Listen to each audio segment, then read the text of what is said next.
Good evening, Bridgeport. Thanks for coming out tonight. It is our June 9th meeting, 7:34. We are called to order. Please rise and pledge the flag. Of the United States of America, and to the republic for which it stands, one nation, under God, indivisible, with liberty and justice for all. Thank you, everyone. Matt, roll call, please. Councilmember Schenk. Here. Councilmember Hauk. Here. Vice President Gundrum. Here. President Alzayed. Here. Councilmember Nolan. Here. Councilmember Gamble. Here. Mayor Heil. Here.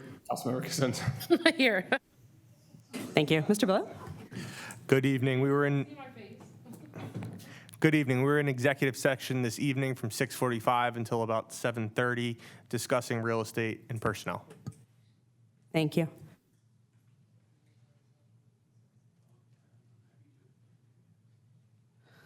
All right. Start some business here. First off, for council consideration, we have a fee waiver request from St. John the Baptist Church. We'll give some background from Mr. Truman. Sure. Thank you, President Alzayed. Members of council, in your packets, you will find a letter dated June 3rd, 2026 from Reverend Samuel Keys, requesting a consideration for a fee waiver request in conjunction with what is described in the letter as Phase 1 of renovations for their parish house, which includes a new HVAC system for the building. The subsequent pages include the estimated or the overall cost for the permit fees. This is a pretty significant overall project cost. Permit fees are calculated based on overall project cost, which is not uncommon for municipal permit fees. The building permit cost totals $2,954.50.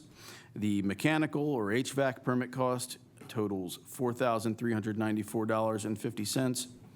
The electrical permit cost is $54.50, bringing the total fee permit cost for all three to $7,403.50. I will note that Borough Council has historically considered waiving fees for institutions, be it nonprofits or churches or schools, when the request is made. That being said, it doesn't happen every time. And with that, if any members of council have any questions for me, I also believe that there is a representative from St. John the Baptist here this evening. I don't know if anybody wishes to speak directly to them, but I will turn it back over to council. Thank you. I have a question. Is it how much when it was waived in the past? How much were those? Because that's a lot. Councilwoman Cosenza, I can't give you an exact dollar amount. I can say that, yes, this is not an insignificant request. It's a pretty sizable job. Mostly, at least in the 10 years I've been here, most of the fees that come through the permit fees have been sub $1,000, generally somewhere in the $200 to $500 range. There's one other large one that comes to mind within the last few years, and that was Bridgeport Elementary. That was it may have even been larger than the $7,400 being requested this evening, and that in fact was not waived. I would again need to go back and check exactly what the dispensation on that was, but there was an in-kind agreement come to. So in other words, they didn't pay I don't believe they paid the full amount for that permit, but they had agreed to contributions of other natures as a compromise or a proposal.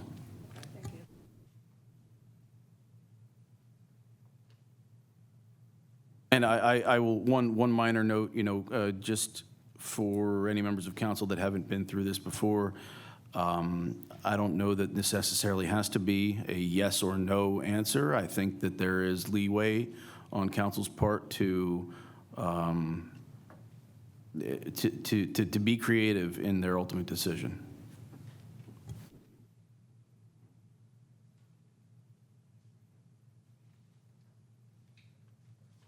Do you have additional questions or concerns?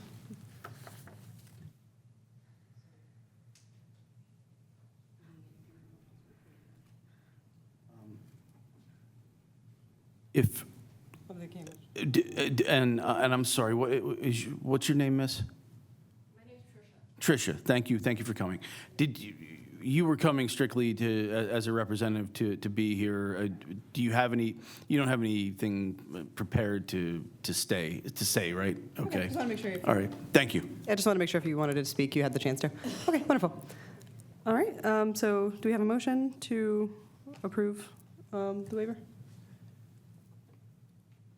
Can we make a motion to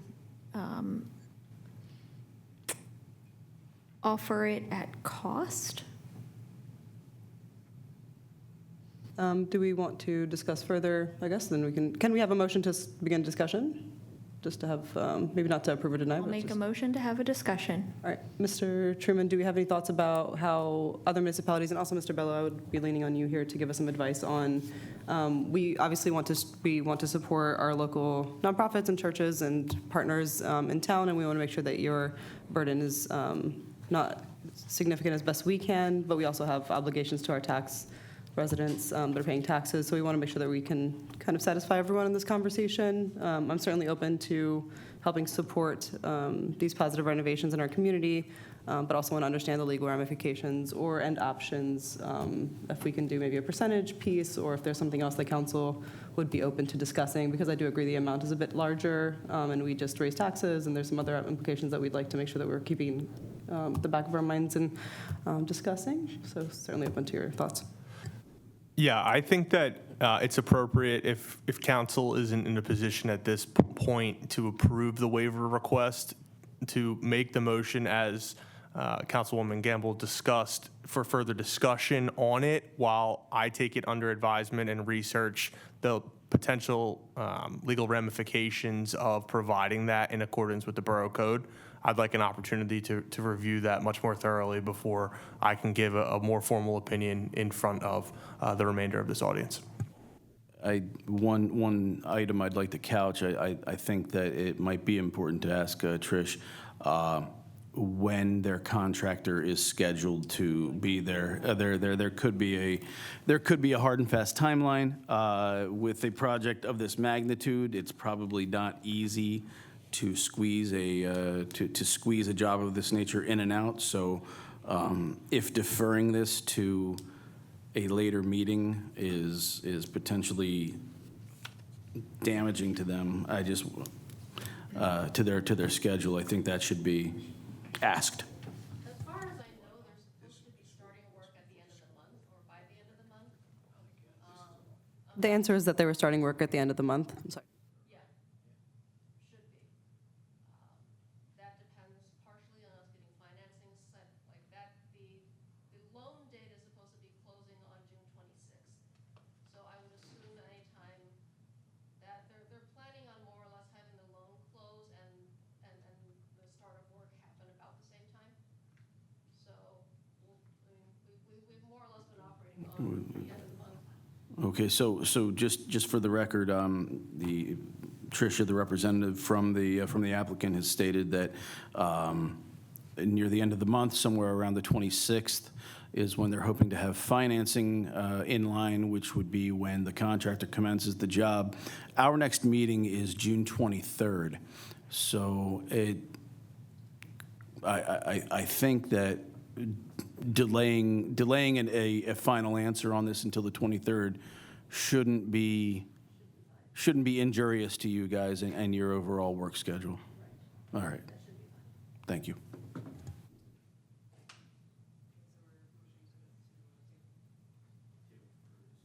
All right, do we have a motion to table for further discussion? So moved. Second. Motion from Mr. Shank, second from Ms. Hauk. Do you have any questions or comments from council or the public? All right, the motion is tabled. All those in favor? Aye. Are there any opposed? All right, motion tabled carries. Thank you. All right, thank you for coming out.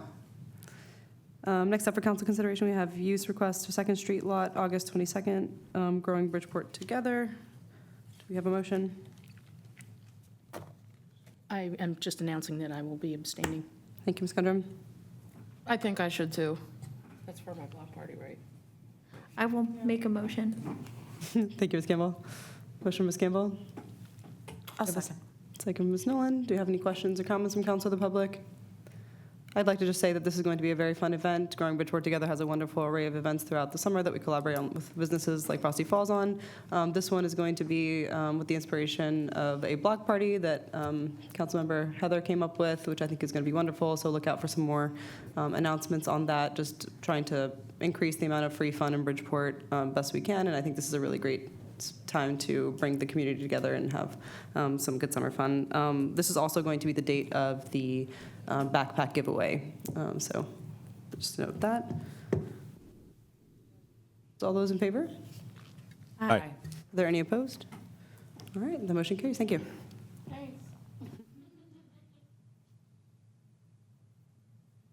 All right, I want to start off my update here with congratulating all of the graduates from all the grades. I'm super proud of everyone, and shout out to all the kids that we know and have seen and loved throughout the years, and very happy to see them graduate, and very excited for their families as well. Something else I wanted to give a personal thank you to our rep Tim Briggs. We had our fourth grade elementary field trip on May 27th, where our fourth graders come to the Borough. At school, they're learning about government in general, and I found out that they weren't necessarily learning about any local government, so I thought that would be a great opportunity for council and the mayor and our local staff, Mr. Truman, Chief Beretta, our fire chief, our inspector, just different people that make a huge difference in our lives and the little kids' lives. So it's an opportunity for them to meet them. What happens during this day is we present what we do. They get a chance to meet us, and they get a chance to become council members themselves and vote and experience democracy live. And I think it's just a wonderful day. I want to thank the school so much for collaborating with us on this, and Mr. Briggs for constantly supporting the kids. Last year, our backpacks were partially paid for by him, and he made sure that kids are taken care of then, and he showed up for us 2 weeks ago and got to meet the kids and talked a bit about what he does. Super inspiring, a great job all around for everyone, so thank you to everyone that contributed to that and was a part of it.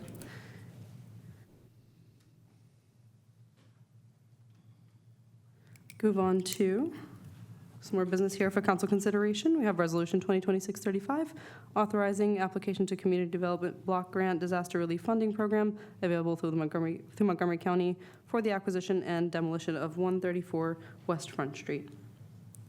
Do we have a motion? I'll make the motion. Motion, Ms. Hauk. Do you have a I'll second? second. Second, Ms. Cosenza. Questions or comments? I saw some questions about some of these things online about the amount of purchasing that we were doing around town, and I just wanted to kind of give Mr. Truman, if he wanted to, a chance to discuss just a bit further.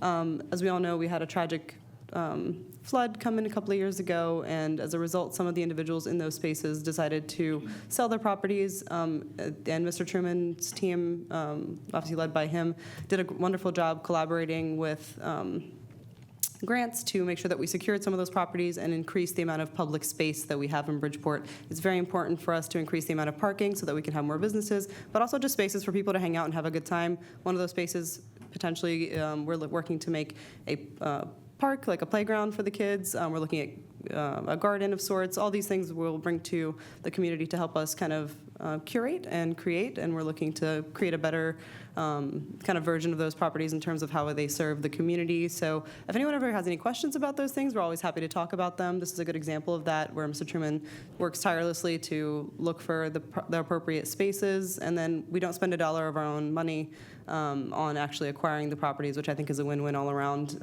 So just wanted to give some context there. And if anyone else has any thoughts, you're welcome to share them. All right, all those in favor? Oh, I'm sorry.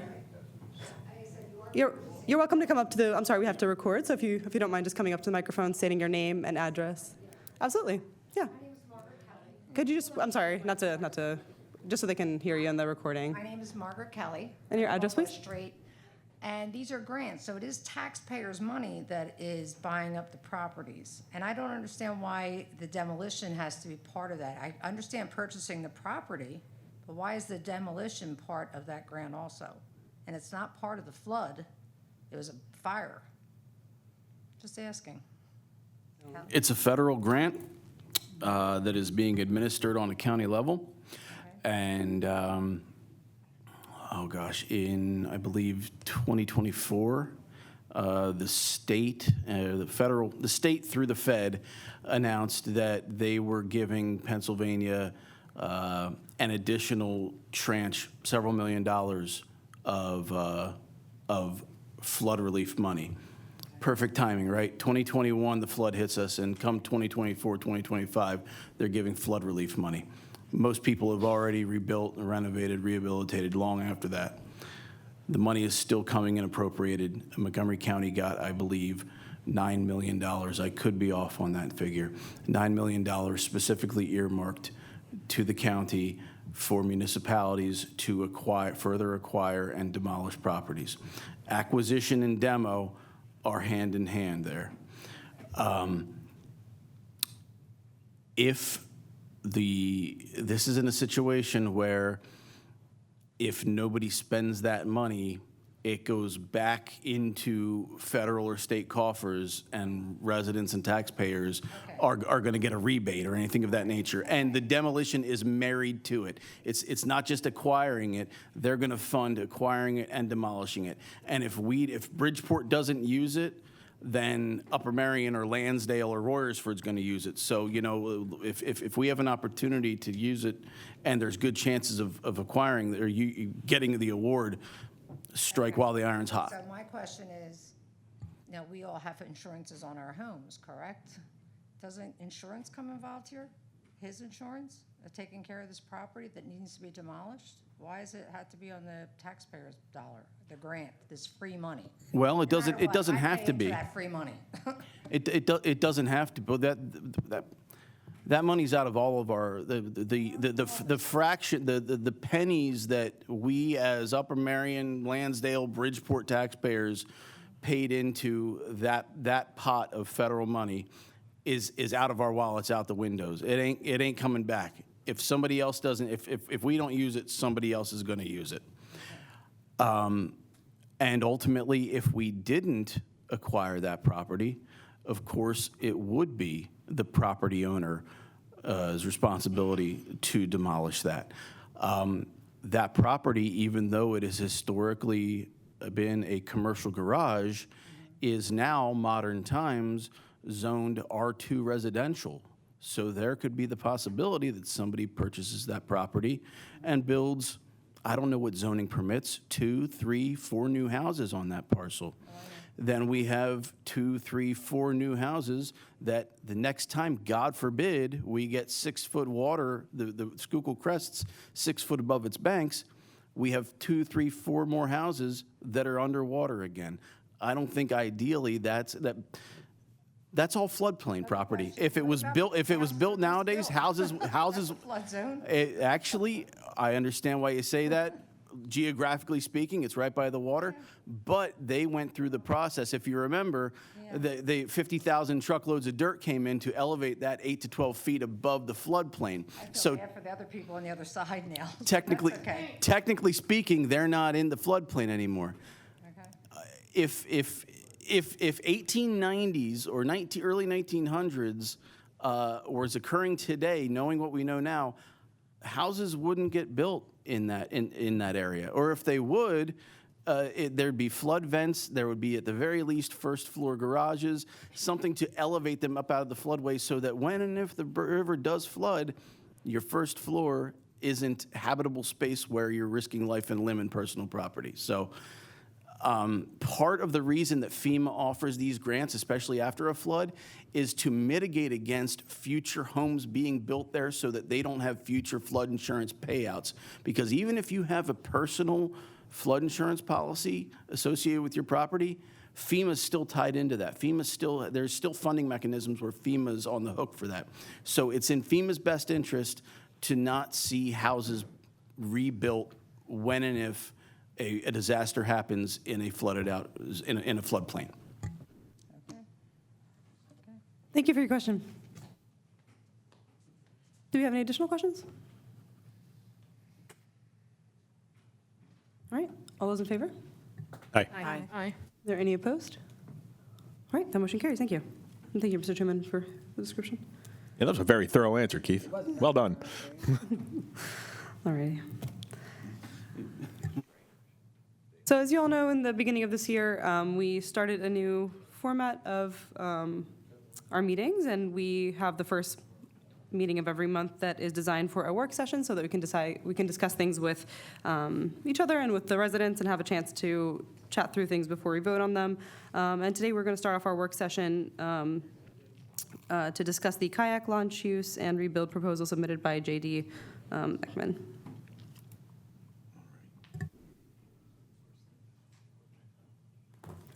All right. Members of council, in your packets, you will find a letter dated May 19th from J.D. Ekman, who is the contractor that has been hired by SEPTA to perform the viaduct repair project. Long story short, we have a lease in place with SEPTA to utilize the certain portion of Rotundo Park and certain portion right under the train trestle underpass for staging their materials and equipment while they're rebuilding the viaduct. One of the points of that lease is don't drive your heavy machinery on our kayak launch because it wasn't built to sustain your heavy machinery. Well, SEPTA agreed to that, and then a week later, J.D. Ekman drove their heavy machinery on the kayak launch and damaged it. In fact, they came to us and said there was no way we could have ever not driven on your kayak launch, just given the location of everything. We had to cut some trees down. We've got huge machines that are going into the Schuylkill to access the middle of the train tracks where it goes over the river. But here's what we're offering. When the project is all said and done, we will rebuild your kayak launch. We will rebuild it stronger and wider. We'll widen it by an additional 4 feet. It's currently an 8-foot wide launch. They would provide a 12-foot wide launch. They actually were willing to go up to 22 feet wide. I don't think 22 feet wide makes sense.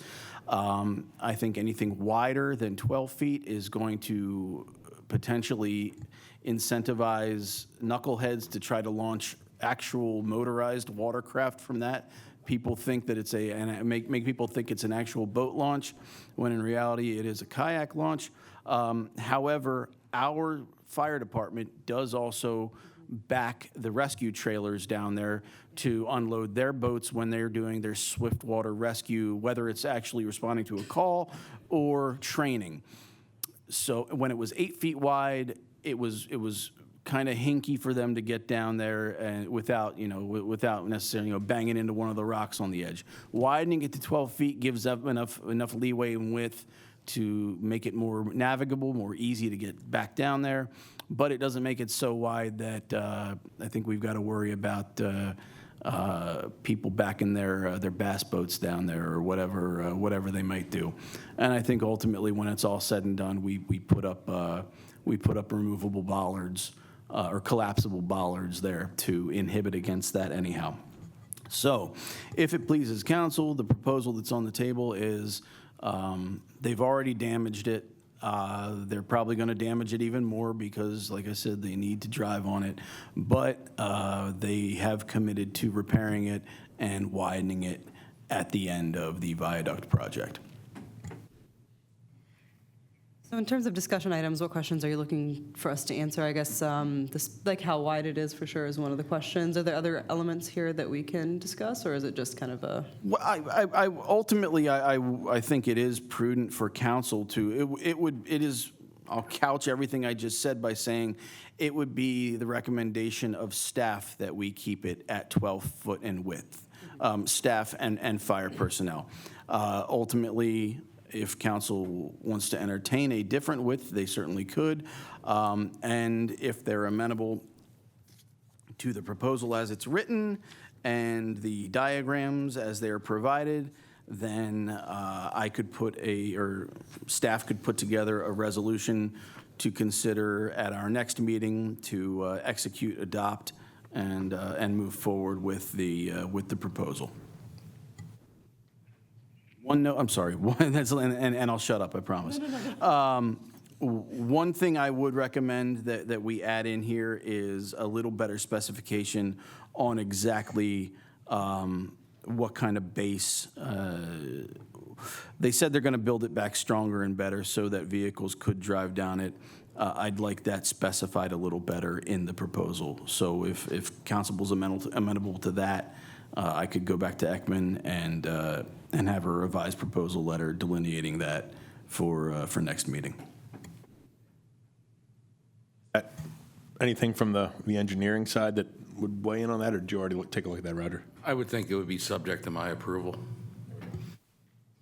Also subject to Roger's approval.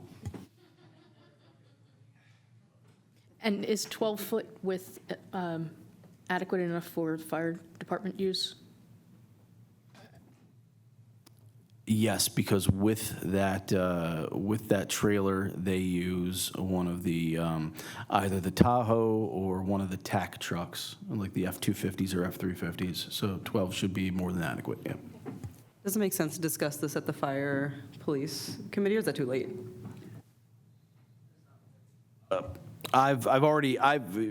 We could, but we've already this has already been discussed with Chief Wanzik. All right, do you have any additional questions from the public or council? You're welcome to come up and just state your name and address, if that's okay. Is it about this issue, or are we in the general? Just this issue for now, and then we will move on to public comment in a couple of sections, if that's okay. That's okay, not this issue. Thank you. Okay. All right. Oh, sorry, just a timeline? Like just at the end of the effort is when it will be rebuilt? Yes. This project is supposed to, at least initially, it was supposed to run from winter 26 to winter 27. I have a feeling that's going to be extended, but yes, once it's concluded and there's no further opportunity or need for heavy machinery to further drive on the kayak, they would rebuild it. Thank you. Oh, I realize the Schuylkill Sojourn is next week. Do we know if that group is going to be able to use the kayak to get back into the water next week when they reach Bridgeport? The Schuylkill River Greenways and the Sojourn people have already had a couple of coordination meetings with SEPTA and Ekman to coordinate that. Yep.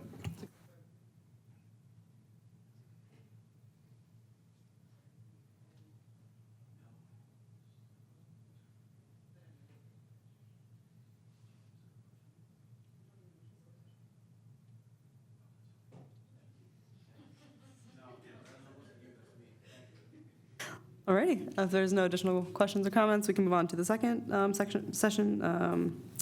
section here for council review and discussion. We have our draft capital improvement plan for 2026 to 2030 to discuss, so I'll let Mr. Chairman kick this one off.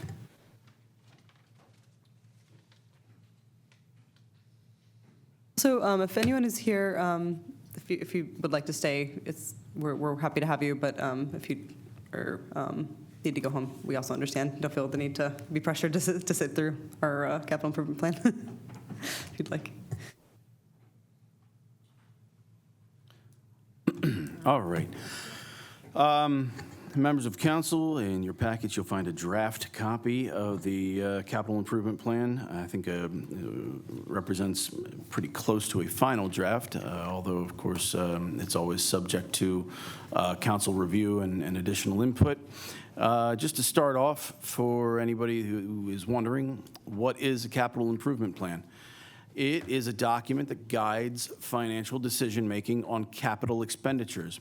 What's a capital expenditure? Generally, capital expenditures are big purchases, big-ticket items, generally above $15,000 or more, one-time, non-recurring expenditures, whether that's buying a new piece of equipment, a fire truck, a cop car, a code enforcement vehicle, a front-end loader, a backhoe, fixing a bridge, paving the streets, building a new police, fire, EMS facility, building a new park, fixing a playground, building a new ball diamond. You get the picture. The idea is that sound decision-making on capital expenditures requires that decision makers understand how those capital expenses should be viewed within the context of current and future operational expenses and future capital expenses. Capital plan is not the capital budget.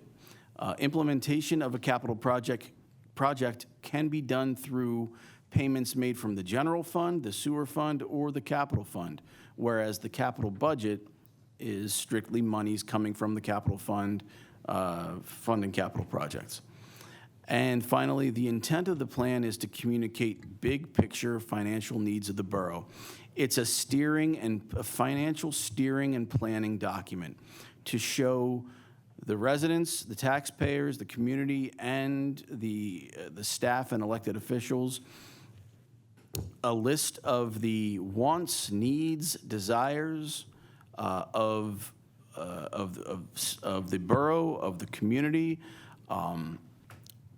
and what each of those items potentially can cost, and to give everyone a better framework of, all right, well, these are the expectations. We plan to buy this year. They're generally 5-year-long plans, so we tend to spend this much XYZ year, and now we need to figure out where those funds are coming from. Or perhaps we already know, in many cases, where those funds can, will, or should be coming from. So, hopefully everybody brought their bifocals tonight. That was the largest I could expand it up there. To go over this year by year. So for 2026, and this is a project that we've been working on since late last year, which is why 2026 is included in it. The majority of these, despite the fact that they're listed as 2026, they still have not been undertaken, while, though some of them have. But bear with me, let me turn to my page. So you'll see on the table in front of all of us, the title of the project, the expected funding source, what year subsequently, whether it's 26, 7, 8, 9, or 30. At least preliminarily, we're targeting the expenses to happen, and then at the bottom, a summary of where, again, each of these expected sources of fund, or where each of these projects are expected to be funded from. In the expected funding source column, you have a number of different funding sources. We have insurance, whether in the case of the sinkhole at the sewer plant, that's going to be covered by, at least the majority of it is going to be covered by insurance claim money. Local means borough funds, whether that's general fund, sewer fund, or capital fund monies. Local is a local match or local funding. Grant means we either have secured a grant for it, or there is a very high likelihood that grant funding will cover it. Liquid fuels is a different portion of our budget. That's the Liquid Fuels Fund. That is state money that is the PennDOT money that is given back to each municipality on an annual basis, and you can only utilize that money on a finite number of things, all having to do with street maintenance, or which includes snow removal, which we'll get into as we get further along in here, or ALT, alternative. This alt could mean a couple different things. It could mean a public-private partnership. It could mean that it's donated by a community stakeholder. But generally, alt means that there's an expectation that it's going to be local funds, but there should be some sort of public-private partnership that's going to help fund it. So with that being explained, let's go through year by year what this draft capital improvement program states, and make sure that everybody up here, as well as everybody listening to the recording or in the audience, is cognizant of the fact that even though each of these, there's a year and a dollar figure listed for each of these projects, they are all essentially to be determined, because it is ultimately council's decision when each of these projects is tackled. So with that, let's move forward.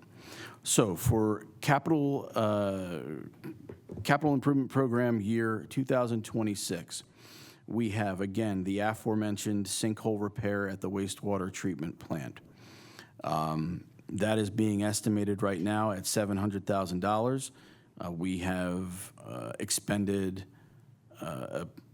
not the full $700,000, but we've expended a significant amount of money in engineering and exploratory work on that at this point.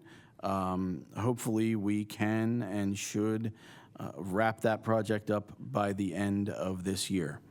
And that was covered, for the most part, again, using an insurance claim. Next, we have the 2023 block grant project, which is the replacement of several sewer inlet boxes and ADA sidewalk ramps. That is hopefully going to be completed in CY 2026, and that has a price tag of $250,000. We have the Memorial Park rehabilitation, the playground rebuild, and the installation of a new parking lot at the dead end of Hurst Street, $642,400. That, again, the lion's share of that is being covered through a grant, and the rest of the costs will be local match borough funds. We have the Spur Trail project design. We just recently got a $1 million grant to cover that. However, the cost to engineer the project is what the program expects the borough to cover. That's $100,000. That will be expended in 2026. We have assorted police equipment coming in at $25,000. We have the potential for additional land acquisition and demolition coming in at $1 million. That is really more of a placeholder figure. There's no guarantee that we spend that entire amount. We could spend far less. We could spend a little bit more. But at this point, there's nothing imminent. We have the train station parcel acquisition earmarked at $2 million. And we have the repair of the Falls View Drive Bridge that is an emergency repair, has just recently been brought to our attention, and was just recently added to this capital improvement plan. One note that I'll make is, if you go down to the bottom of 2026, you'll see the grand total on capital projects we're looking to spend this year is $4.8 million in change. However, that's not accurate, because while we're stating the train station parcel acquisition is going to cost $2 million, we actually took out a loan, we borrowed for that, we took out debt service on that, so we're not paying that entire $2 million in one lump sum. That is going to be amortized out over over a 20-year loan term, which again, I'm sure that as we embark on this funding program, or on this capital improvement program, there are going to be many of these projects over the years where, even though it's going to say at the end of the, grand total for 27 or 28 is $4+ million, we're not actually going to spend $4 million or need to come up with $4 million cash that particular year. Much of this will potentially be, or many of these projects have the potential to be turned into borrowings and therefore gradually paid off using debt service. Moving on to year 2027, we have the 2025 block grant project, which is street paving. Again, the majority of this is covered through grant monies. There may be a small amount of that will need to be covered with local match. And again, we're looking at a cost of $250,000. We have a new snow raider that is going to be, I guess the cat's out of the bag. We haven't started capital budget requests or budget development discussions yet this year, but I think it might be safe to say that a new snow raider it could be a capital fund projects request for the year 2027. That should be paid via liquid fuels money. So that's a benefit to our overall taxpayers because it does not come directly out of the millage rate. That it'd be really wonderful if the audience doesn't talk throughout it'd be wonderful if people were grown-ups and didn't chit-chat throughout the public presentation. Thanks. Next, we have a new truck with a plow and spreader, which is going to be needed for the addition of the streets that we are taking dedication of in River Point. Grand total on that is about $75,000. And again, we can utilize liquid fuels for that. The benefit of liquid fuels is it doesn't come out of real estate millage. This is money that's turned back over to the borough from the state, from PennDOT, from gasoline taxes. We have some of the worst, highest gas taxes in the country, and part of the reason is that they have this liquid fuels turn back program annually, and some of the money at least goes back into communities to put towards maintenance of local streets. Next, we have a replacement for the 2000 F-250. That is a sewer plant vehicle, so it would not be eligible for liquid fuels. That would be local funds coming in at $65,000. We have the potential acquisition of the PennDOT parcels along DeKalb Street. While that figure is earmarked at $525,000, there is a possibility that we could acquire those for substantially less. We will discuss that in much greater detail at future meetings. We have the Front Street Pocket Park project at $1,017,000. That is fully funded through grant monies. We have the 440 Mill Street project, the old Camelot parking lot that we're going to be rehabilitating and turning into public municipal parking. That has a ticket of $592,000. Again, we have significant grant monies already awarded for that. We have the acquisition and demolition of 134 West Front Street. Again, we're earmarking that entire project at $668,000. Grant monies.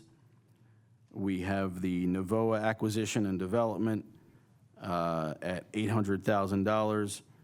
Again, that is hopefully going to be a combination of local and alternative sources to acquire that property. And then, which gives us a grand total speculative for 2027 capital spending of $4,022,092. Moving on to 2028, we've got the Hearst Street Basin Combined Sewer Separation Project. This is a project that has a price tag estimated of $1.6 million. We are currently shopping that around to grants for grant funding. That's part of the ultimate objective of bringing our sewer system, our extremely antiquated sewer system, into modernity and keeping the DEP off of our heels.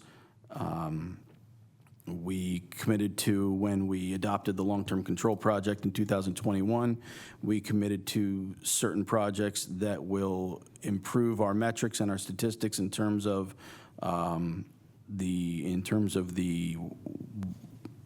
sewage treatment benchmarks that we have to adhere to through our monthly and annual filing.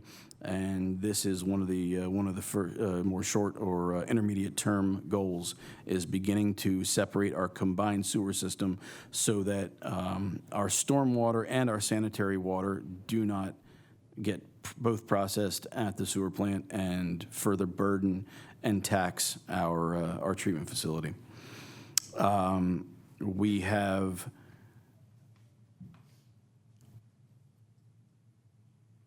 the 2028 paving project, which will be, again, new streets being paved in 2028. That's an earmark of $250,000. That's about what we spend every year, somewhere between $200,000 and $300,000. We have the roof repair at Borough Hall and the Public Works Garage, earmarked at $80,000. We have the 4th Street parking lot, which is, ultimately, we have discussed that as part of our ongoing attempts to revitalize and further develop our commercial corridor, there may be a need to build another off-street municipal parking lot somewhere between Depot and Holstein, and the estimated project cost on that is in the $600,000 range. We have that, again, tentatively earmarked for 2028. We have the spur trail construction, the aforementioned grant that we received earlier this year. $1 million, that's grant money. That's not coming out of taxpayers, directly out of taxpayers' pockets. We have the refurbishment or rehabilitation of Bridgeport Fire Department's Quint.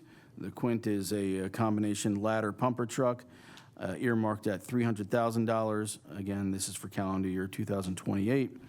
And $300,000 to extend the life of the Quint by another 10 years is far more favorable than spending $2 to $5 million on a brand new Quint. We have the Front and Mill Gateway project. That is the old Struzek lot, the lot at the corner of Front and Mill that historically had jet skis parked on it. The borough acquired that last year, and the goal for that is to ultimately remove the macadam, grade and seed that parcel, and turn it into a more attractive gateway going into the River Point development than what it currently is. That should not be an expense that the borough shoulders completely on its own.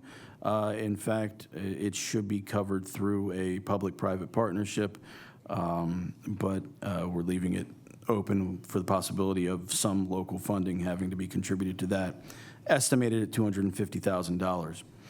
We have the River Trail connector to DeKalb Street. As we know, the River Point project built a walking trail along at the bottom of the retaining wall along the Schuylkill River, excuse me.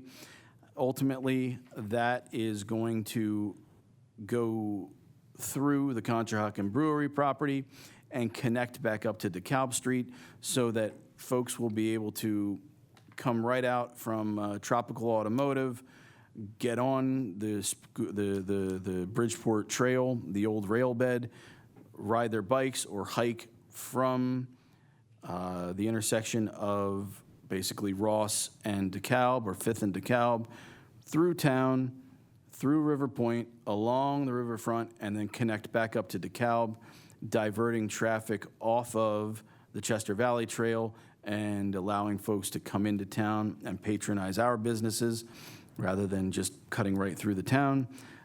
We have a potential cost for that at $200,000. And again, we're looking at grant monies to fund the majority of that.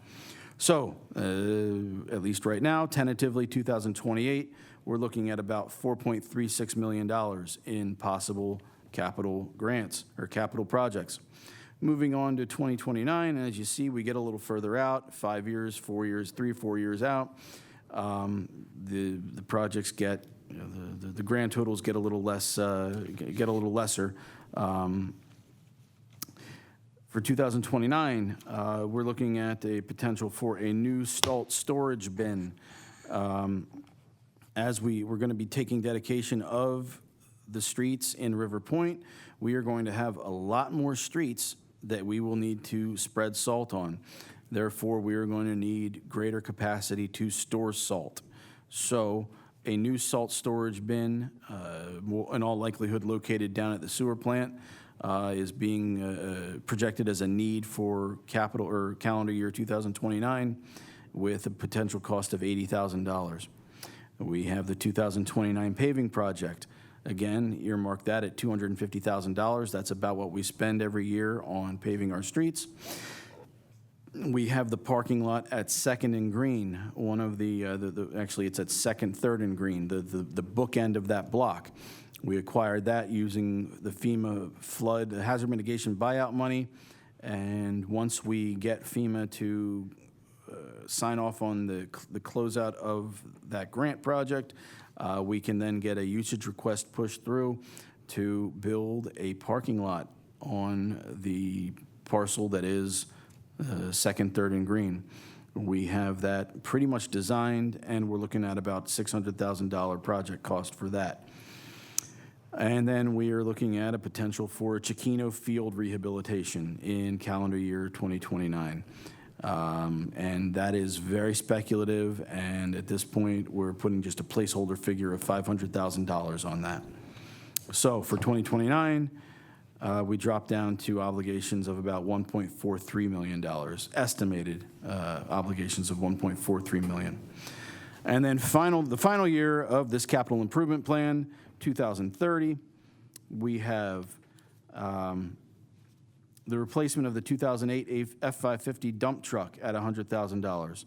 The replacement of the 1995 Ford bucket truck at $100,000.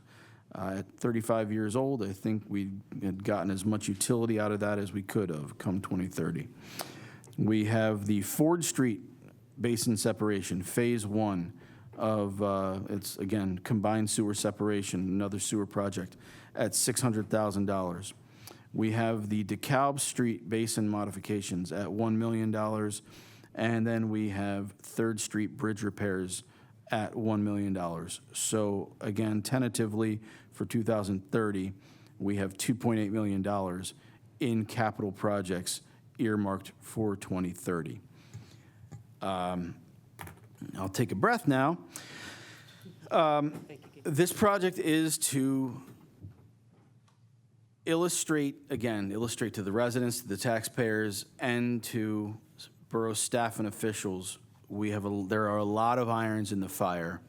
There are a lot of projects that we must do. There are a lot of projects that we want to do. And there are a lot of projects that we should do to provide a higher quality of life to our residents. This gives a better framework of what it's going to cost, and this is a document that we should all be mindful of as we move forward with developing the budget every year and really scrutinizing what we can and cannot afford to do on an annual basis. I'll open it up. If any members of the council have questions, have recommendations on where they'd like to see things shifted to, I'm willing to answer any questions that anybody might have. Thank you. Hey, Keith, do you mind, I think I noticed between our packet and this, the police, fire, EMS facilities. Yes, that was actually, it's included in the capital improvement plan. I had not had it listed on here. Thank you for reminding me. There are also 2 items that are squarely located in the to be determined location or column. But again, to reiterate, all of these are to be determined because it's at the volition of Borough Council. Ultimately, we have a replacement for the police chief vehicle. That is earmarked at an $80,000 expenditure. That is listed in the to be determined column. Additionally, we have a new police/fire/EMS facility located here with, again, a placeholder figure of $10 million. That is not to say we are going to be building a one building that houses the police, the fire, and the EMS, and it's going to cost $10 million.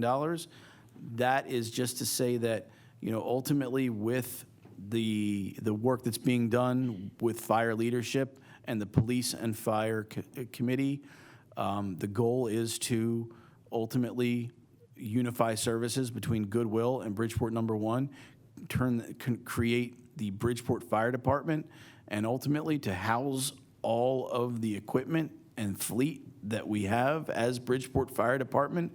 There will need to be a new facility built in all likelihood. Again, that is subject to a lot more review and scrutiny. There are alternatives involving current facilities that are already owned by either the borough or by the fire companies. But it's something that I think elected officials, staff, and the public should be cognizant of. There is always, of course, the potential that, where fire goes, we'll need to house the EMS, Plymouth Ambulances, who we're contracted with. If and when we do build a new facility, we should put one bay in there that Plymouth Ambulance can run an ambulance out of our facility, as they are currently doing right now.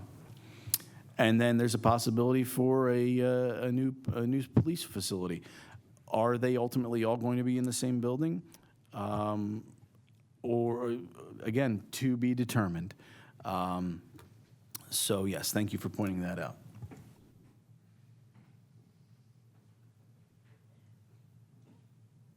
Keith, do you mind talking about what we've already, like where we are in terms of the 2026? Yeah, happy to. Specifically?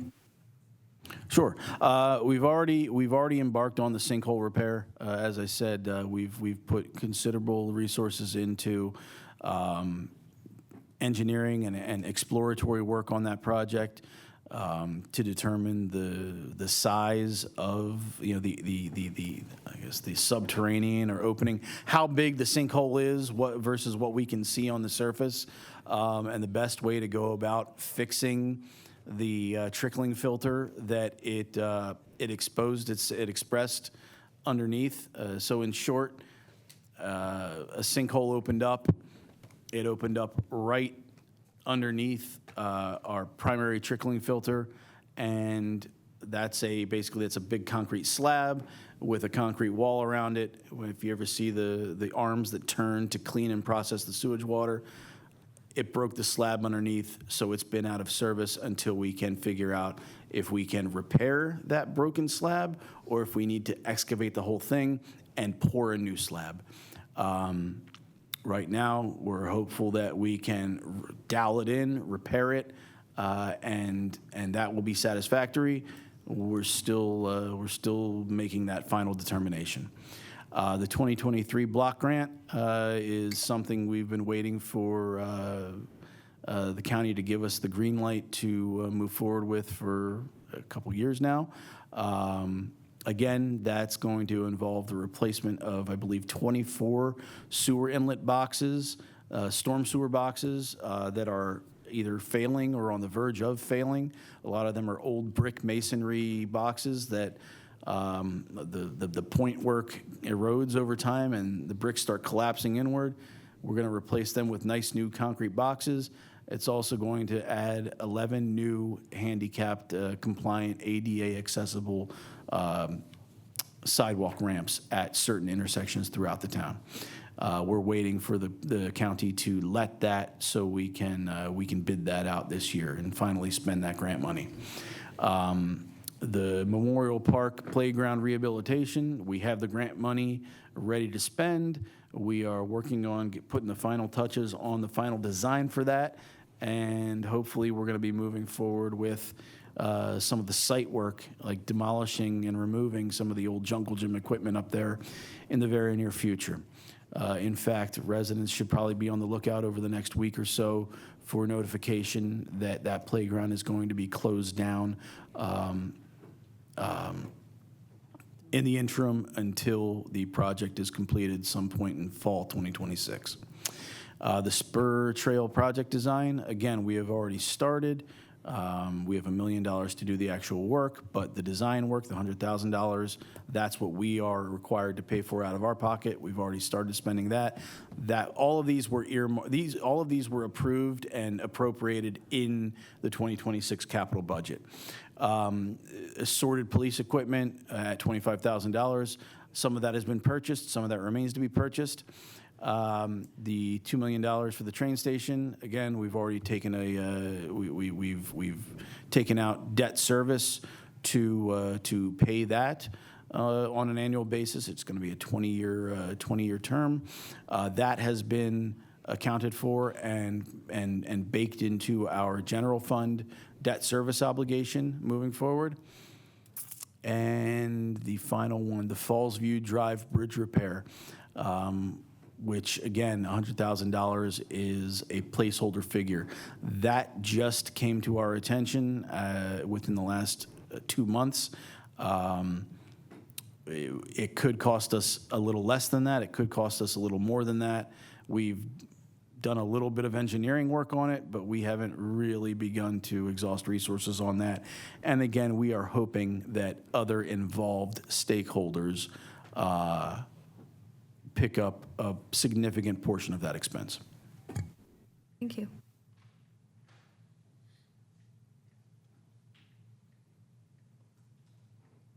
Yeah, thank you for that. I know it's a lot. It's a big presentation, but I really do appreciate you going through year by year with that. We've discussed this a lot over the last couple of months or a few months at the finance committee meetings. So it's good to see that this is ready for public consumption. And I think that it is also just good for the public to know that we do have all of these long-term projects.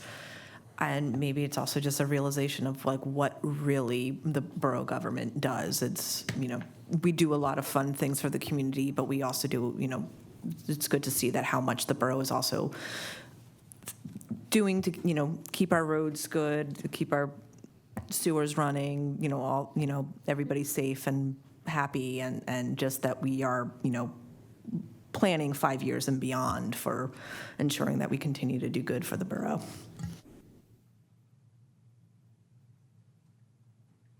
I take no pleasure in droning on for that long. Please believe me. But You didn't even have to take a break for a drink or anything. it's necessary that we list those out and list the potential costs for them, because we as a community, whether it's the decision makers or the ratepayers, need to know that these are the projects that are potentially on tap, and we've got to be able to determine whether we can fund these using the revenue that comes in on an annual basis or our surpluses, and if we cannot, how are we going to fund them? Are we going to find a grant for every single thing on here? Probably not, but we could probably find a grant for 50% of the stuff that's on here. Don't hold me to that number, please. But we're going to do our darndest to try to find, turn over every rock and try to find anybody else not named Bridgeport Borough or the Bridgeport citizen to have to pay these costs. Yeah, thank you, Mr. Chairman. I think I really want to point out that you're very proactive about bringing these things to the Finance Committee. I know that we appreciate being able to kind of take a look and help plan and know this far in advance what our plan is. I think it's super useful, and thank you for all the work that you do. This is very difficult to be able to plan these things out and give a good number, and I feel like actually every year you're pretty close, if not spot on, to most of the projections that you put on together, and that's really hard to do across multiple organizations I'm a part of. This is difficult, so thank you for, it's one page, but definitely plenty of hours of work put into them. So thank you for that, and to your staff as well. If any members of the public have questions on it. Does anyone from the public have any questions about this specific item in our agenda, specifically the capital fund improvement plan draft, or council as well? This is your time to discuss or chat with us. All right, if we don't have any questions about it, we can certainly move on to our next items. Just obviously, this is a work session topic, but the goal is then to bring this, I can see some areas where there's some minor tweaks needed, but bring this to council in all likelihood at the second June meeting to formally, adopt as a guiding document moving forward. If there's any feedback that anybody has in the interim, please let me know. Thank you.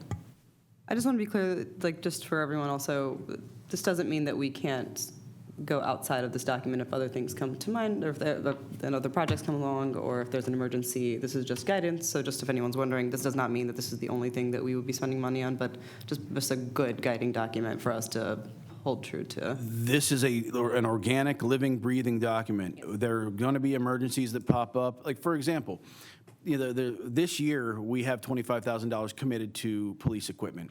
I did not necessarily endeavor to put $25,000 in police equipment in every year moving forward. That doesn't mean that Chief Borough is not going to need 25 or more in police equipment moving forward. That's, there should be an expectation that some of these projects get deferred, shifted, added, subtracted.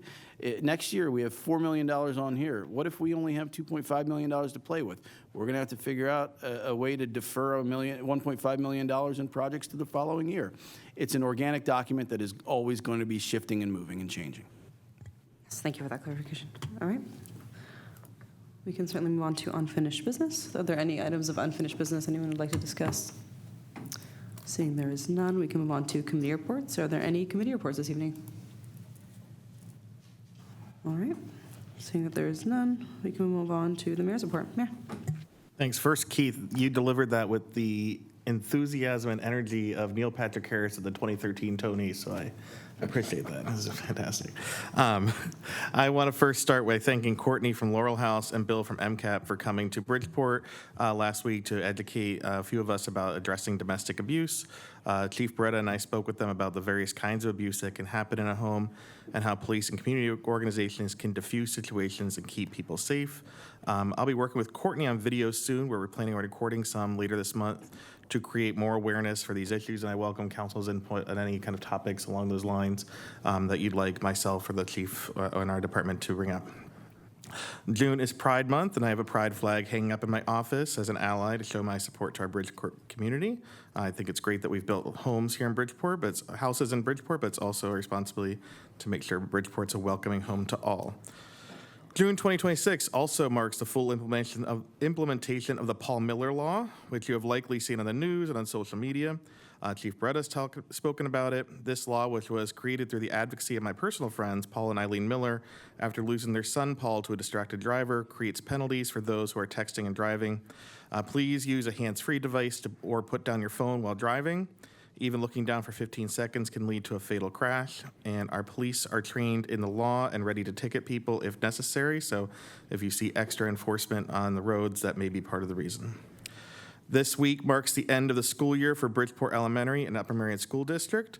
I encourage everyone to watch the speech from the Upper Merion High School yesterday. That was fantastic. The commencement, yes, thank you. I couldn't think of the words. That's why I'm not getting a commencement. But I want to encourage you to please be extra careful with half days of school the remainder of this week, children walking home at hours that are not typical, and keep alert for these summer months to keep our kids safe. I want to thank our crossing guards for doing a great job all school year long, including, I know, Bill Helsel, who is apparently retiring from that role this week, so we appreciate his dedication to the community. I think that's right? Okay, I don't want to spoil anything that he's not aware of. Speaking of our roads, I've talked with Chief about ensuring our police focus more on speeding issues, particularly on Ford Street and other side roads where we see problems, especially now that we're in the summer months. So I know people often have remarked about a side road like 8th Street or basically every road in Bridgeport. But as we've mentioned before, enforcement might not be obvious as police have to pull people over somewhere safe. But we do take these speeding issues seriously and will continue to monitor roads where things are worse. And I'm going to just be on the record that I hope that we'll make it public in various ways that we're taking those speeding seriously, because I know residents talk about it often. And while I know you guys are doing a good job, sometimes they don't see it because having to pull people over on side streets or further down where the speeding happened. I'm going to hold some office hours tomorrow morning and on the morning of June 18th. And I'm also available for calls and meetings throughout the month if you ever need to schedule something to talk about our issues affecting Bridgeport. 2026 National Night Out will take place here in our Borough lot on Tuesday, August 11th.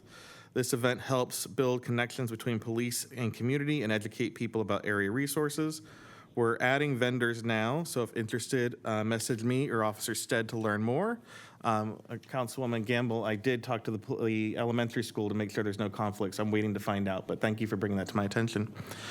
Chase from Paw Patrol will be there, though he's not actually deputized to do any law enforcement work in Bridgeport, and I encourage our chief to not get him on our payroll because we cannot afford that insurance.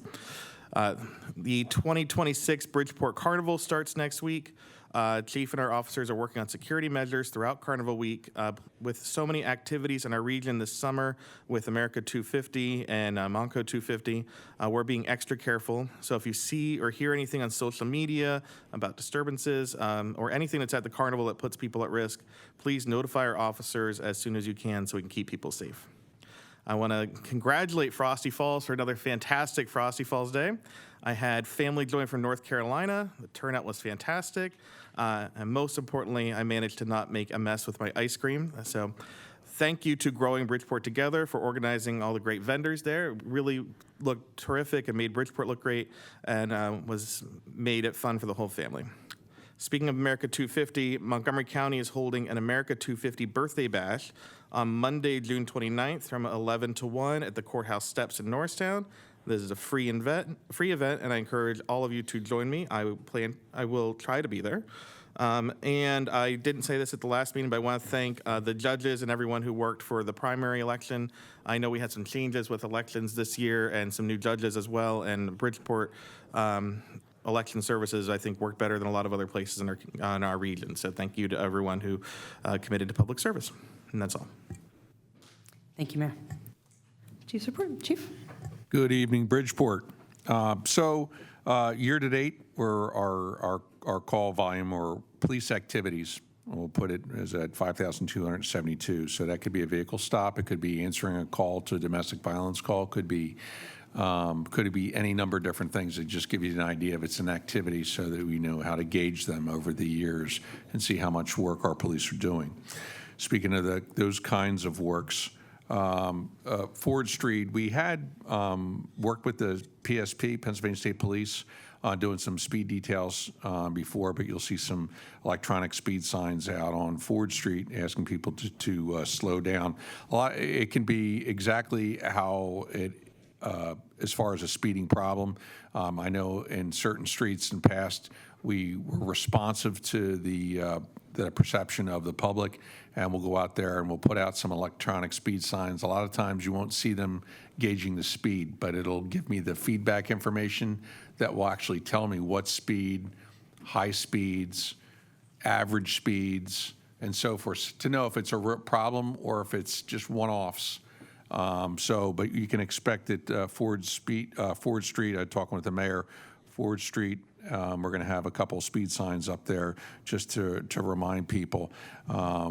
We spent a lot of time there during the school year with the kids, but we're going to be doing some extra enforcement there.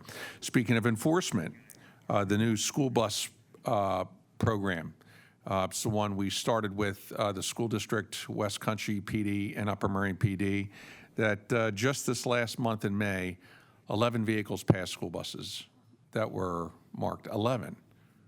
That's 11 people that weren't paying enough attention, 11 people that maybe have children of their own that pass a school bus.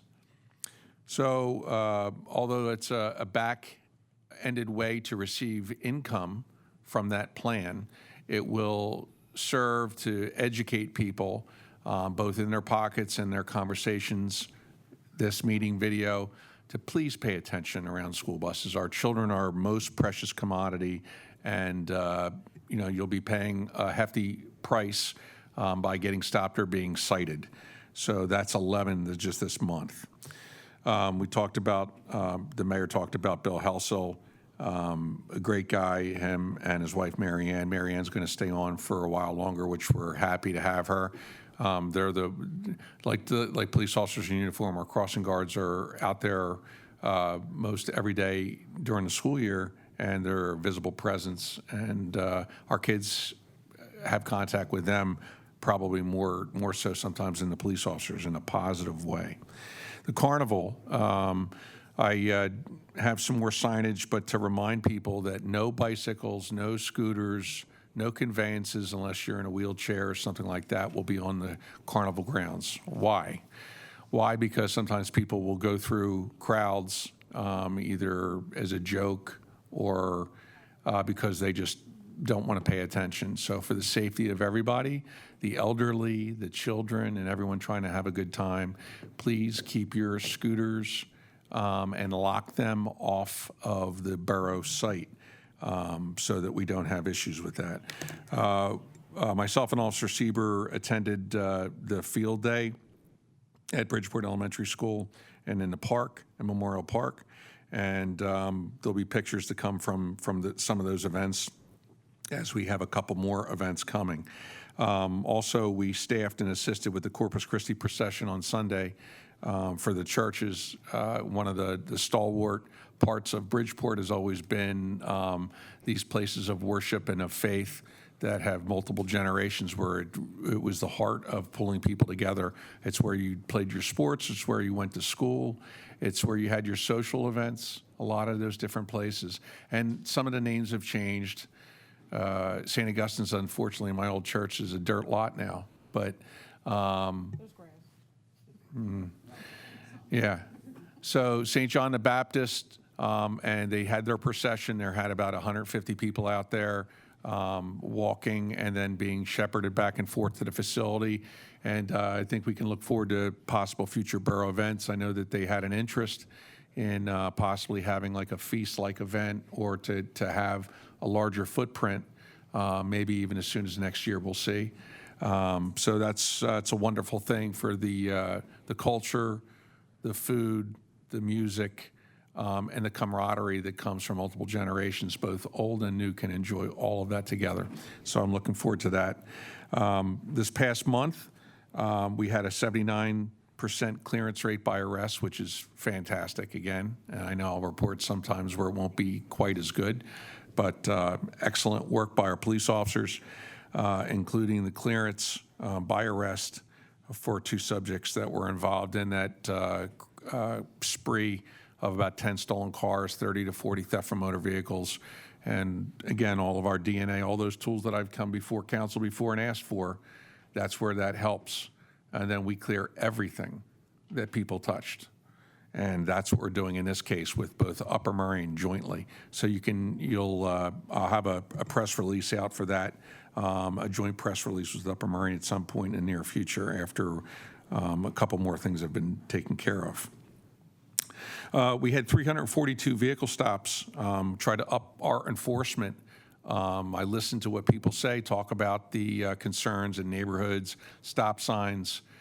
No, Mayor, the stop sign is not optional if it's got the white line around the edge of it, by the way. But we listen, we understand. Discourtesy sometimes is more prevalent than we would like to see, right? And we want our kids safe. And when we stop people, including Fifth and DeKalb. So we put out electronic signs again 4 years into the changed ordinance. And we stopped, in those 2 weeks, we stopped over 100 cars just from that, between the morning period, 2-hour period, and the evening 2-hour period time, so that the people that generally take that route will get stopped, cited, or warned to know not to do that again. That being said, this evening, we had another accident at that location, a two-car accident. So sometimes it's paying attention to the actual laws that are in place, the signage that is in place, and you'll receive a ticket if you fail. Call 911. If you see something, say something suspicious, whether it's groups after hours, groups in the parks. Yeah, after sunset and before sunup, the parks are closed. I know sometimes you'll see me respond to stuff on Facebook about one thing or another, and I'll clarify some issues, but the parks are closed. And, there's people that you can get cited if you're in a park after hours, but certainly because what we've found over the long haul and why those laws are created is that it could cease vandalism and cease other problems that take away the value of our parks and our memorials. So please just pay attention to that, sun up to sundown, or the opening the park areas. June 28th, there'll be a car show over at 100 Ross Road.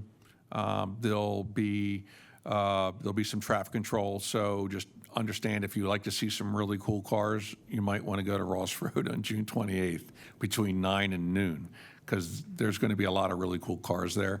And then we'll be out there just directing and making sure that the traffic flow is not impacted. I know that we've also spoke about the big boy train, and Ms. Gamble and the mayor and council have spoken about that, and there's been some Facebook posts about it, but that's going to be coming through Bridgeport, or leaving Bridgeport from Upper Moraine on the 3rd July around 9 a.m.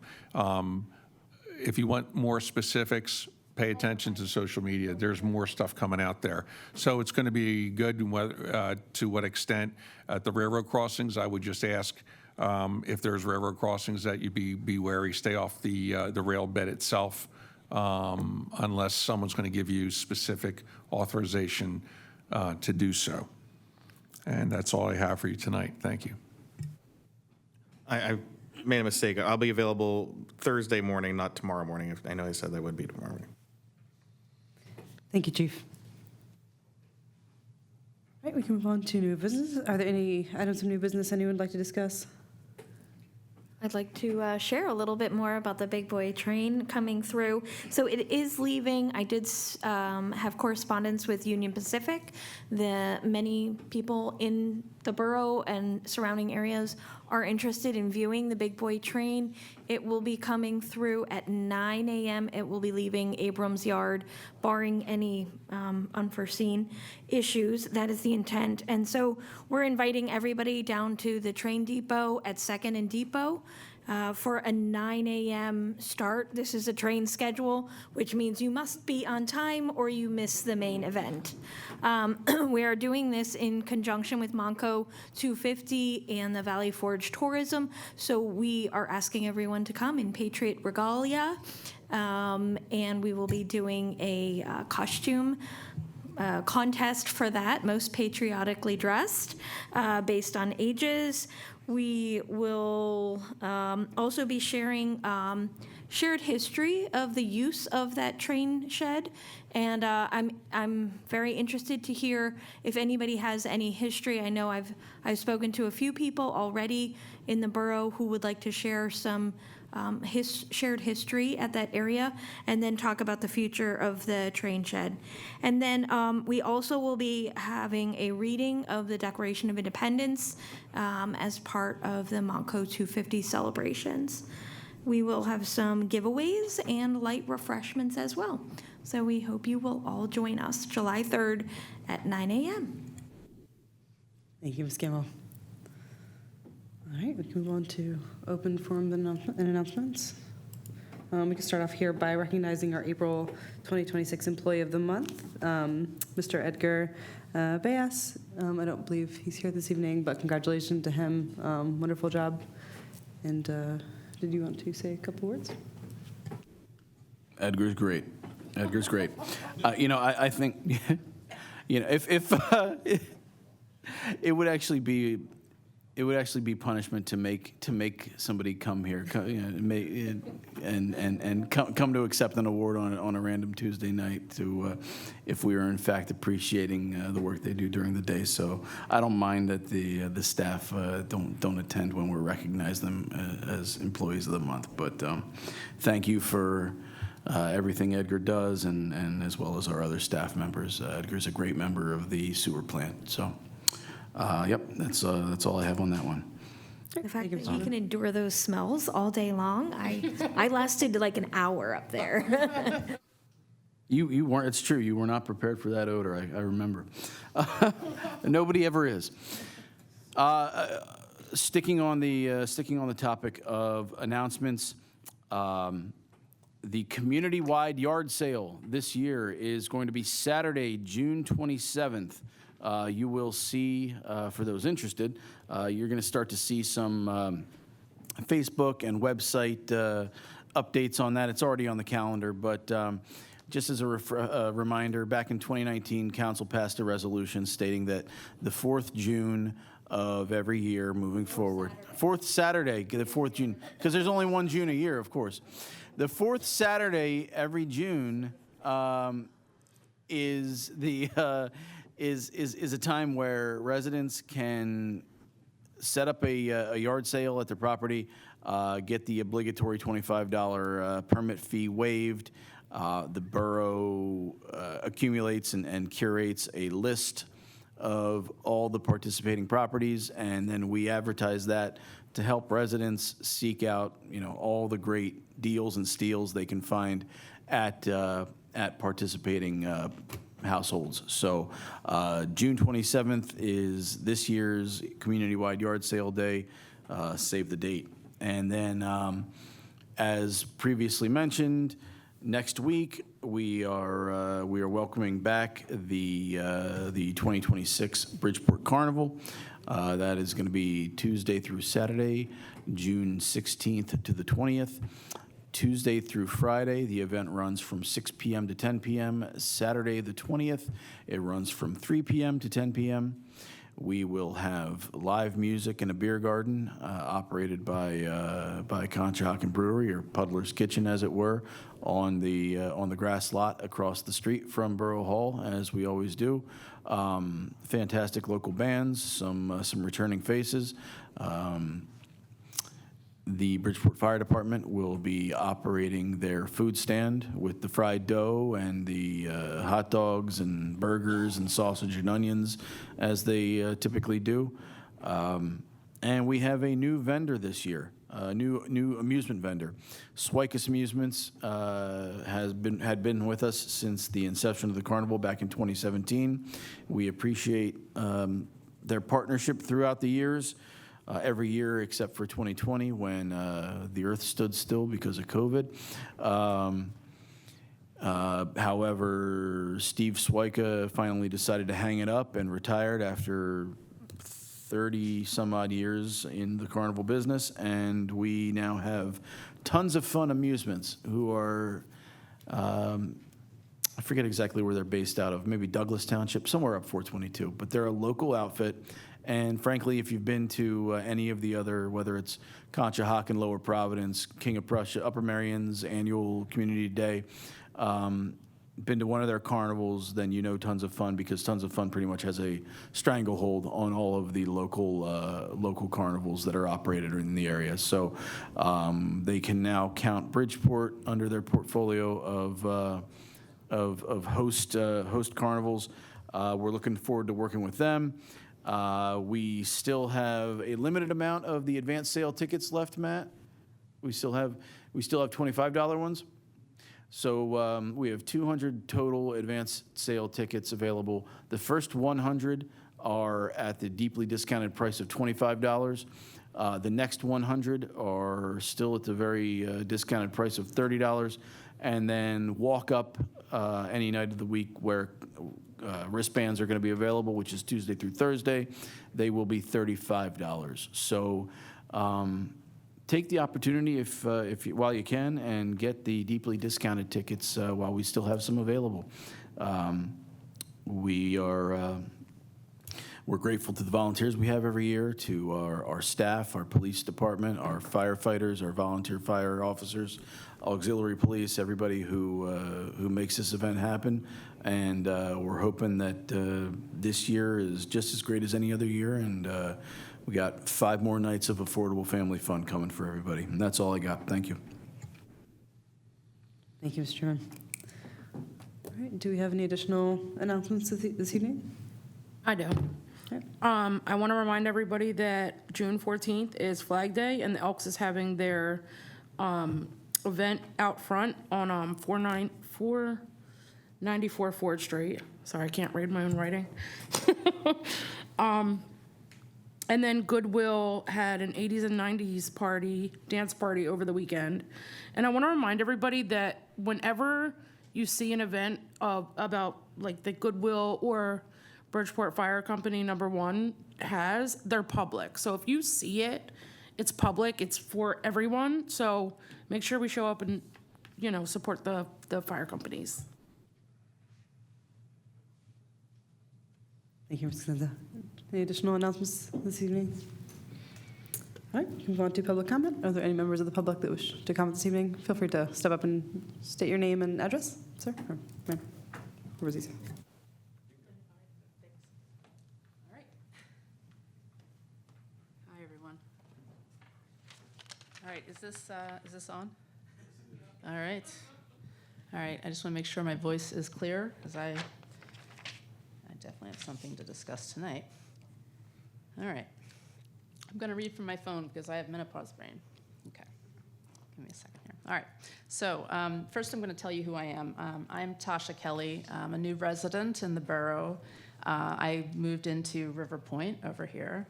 I'm originally from Philadelphia, and I am a business owner in small business financing, and I had a 28-year career in software technology before that. I wanted to speak to you this evening about the Upper Merion development proposal for several hyperscale data centers that altogether is on track for being one of the largest ones built in the US. I'm going to briefly tell you my story and then make 2 requests. Thank you in advance for hearing me out. I'm likely the only person in this room who has experience living near hyperscale data centers. I packed up my life near Memphis, Tennessee, at great cost and effort, moved myself here in March. At least 50% of that decision was due to the so-called Colossus data centers located in Memphis and also in South Haven, Mississippi. I want you to see this photograph. Please pass it around. I took this photograph while living there in order to show my own father how bad my air quality was. I had been running 2 air purifiers full-time, no break, in my modest 2-bedroom apartment, and my HVAC air filter still looked like that after just a few months. I never opened my windows. I rarely spent extended time outside. I lived a smaller life and frequently wondered how what I was breathing would affect my respiratory health long term. I had friends living in South Haven whose lives were unraveling because of the infrasound coming from the South Haven hyperscale data center. They were unable to sleep at night. I had the means, and so I picked up and moved far away. It is my belief that this development, if this development goes through, this town, Bridgeport, in addition to parts of Upper Merion and Conshohocken, will be subjected to multiple severe insults to quality of life, including health outcomes, poor health outcomes, real estate depreciation, and a marked increase in transient rental properties, because the homeowners with means who live within this borough will pack up and move to escape what is happening to them. They won't be able to sell because no one will want to buy anywhere within at least 5 miles of these hyperscale data centers. They will end up renting out their places to people who have far less choice in life. The tax base will erode as real estate values go down, and crime will organically rise. I am certain that at least some of you are well aware of the myriad downsides to living right next to hyperscale data centers, but I'm going to briefly summarize. They include a sharp rise in air pollution from the proposed gas turbines, which directly leads to more visits to the ER for respiratory issues, and can lead to increased occurrences of conditions like cancer. Inescapable infrasound, intense low-frequency humming or rumbling that leads to insomnia, pregnancy disruption, and increased nervous system agitation. An intense use of fresh water, which can directly lead to the destabilization of our water tables. And side note, as I'm sure many of you know, this area sits on limestone, which a reduced water table will increase the risk of sinkholes due to collapsing limestone. Increases in industrial chemicals in the gray water sent right into the municipal sewage treatment plants from the closed-loop cooling systems proposed for these centers, and the previously mentioned real estate problems and social problems. There is no upside to this ludicrous development proposal, and now here is my request. I would like to see this council take official action to both notify the borough residents of this proposed development right next door, to give people here a fighting chance to give out, to send letters to the Upper Merion planners and supervisors. And I'd love to know if this council could write their own official letter of protest to the planners and supervisors in Upper Merion, citing the many reasons why the town of Bridgeport strenuously objects to such an inappropriate heavy industrial development being considered so close to this town's borders. If you're able to respond to my two requests, I would await your feedback. Otherwise, I'm happy to provide my contact information for further discussion, but I am a very concerned citizen. I moved 1,000 miles away to escape this, and now it's about to be built 1.7 miles from me, and I'm in horror because I've actually lived it, and you all should be too. This crosses all political lines. This is a serious issue for this town, and I find it sad that Upper Merion is going to do this right on our border. It's going to affect a lot of people, probably 5 to 10 miles out in all directions. So thank you for hearing me out. Thank you. Yeah, Ms. Kelly, thank you so much for sharing your story. It's very difficult to come up here to begin with. We welcome residents coming. Please come to us for any other comments.